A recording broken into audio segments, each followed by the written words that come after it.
കോന്നിയിൽ 16-കാരിയെ ഹൈക്കോടതി അഭിഭാഷകൻ ബലാത്സംഗം ചെയ്ത കേസിൽ അട്ടിമറി നടന്നുവെന്ന ഗുരുതര കണ്ടെത്തലുമായി ആഭ്യന്തര വകുപ്പ്. ഒന്നാം പ്രതി നൌഷാദും രണ്ടാം പ്രതിയും CWC ചെയർമാന്റെ ഓഫീസിൽ നേരിട്ട് പോയി കേസ് ഒത്തുതീർപ്പാക്കാൻ ശ്രമിച്ചു എന്നാണ് കണ്ടെത്തൽ. കോന്നി ഡിവൈഎസ്പിയെയും സിയെയും സസ്പെൻഡ് ചെയ്തുള്ള ആഭ്യന്തര വകുപ്പിന്റെ ഉത്തരവിലാണ് ഗൗരവമേറിയ ഈ കണ്ടെത്തലുള്ളത്.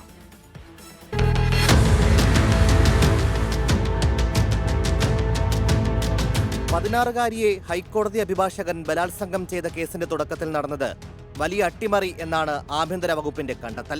ഒന്നാം പ്രതി നൌഷാദും രണ്ടാം പ്രതിയും CWC ചെയർമാന്റെ ഓഫീസിൽ നേരിട്ട് പോയി കേസ് ഒത്തുതീർപ്പാക്കാനും സ്വാധീനിക്കാനും ശ്രമിച്ചു. അതിജീവിത ശക്തമായ നിലപാടെടുത്തതോടെയാണ് CWC കേസുമായി ബന്ധപ്പെട്ട് റിപ്പോർട്ട് പോലീസിന് നൽകിയത്.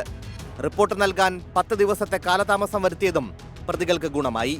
കോന്നി ഡിവൈഎസ്പിയെയും സിയെയും സസ്പെൻഡ് ചെയ്തുകൊണ്ടുള്ള ആഭ്യന്തര വകുപ്പ് ഉത്തരവിലാണ് ഗൗരവമേറിയ കണ്ടെത്തലുള്ളത്. ഒന്നാം പ്രതിയുടെയും ഭാര്യയുടെയും ഫോൺ കോൾ രേഖകൾ പരിശോധിച്ചാണ് ഇത് സംബന്ധിച്ച വിവരങ്ങൾ ലഭിച്ചതെന്നും ഉത്തരവിൽ വ്യക്തമാക്കുന്നു.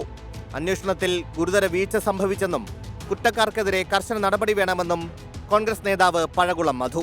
CWC ഓഫീസും അതിന്റെ ചെയർമാനുമാണ് ഇക്കാര്യത്തിൽ ഏറ്റവും കൂടുതൽ ഗുരുതരമായ കുറ്റകൃത്യം ചെയ്തിട്ടുള്ളത്. എന്തുകൊണ്ട് CWC ചെയർമാന്റെ കേസ് എടുക്കുന്നില്ല? പത്തനംതിട്ട ജില്ലയിലെ അറിയപ്പെടുന്ന ഒരു CPM നേതാവാണ് CWC ചെയർമാൻ.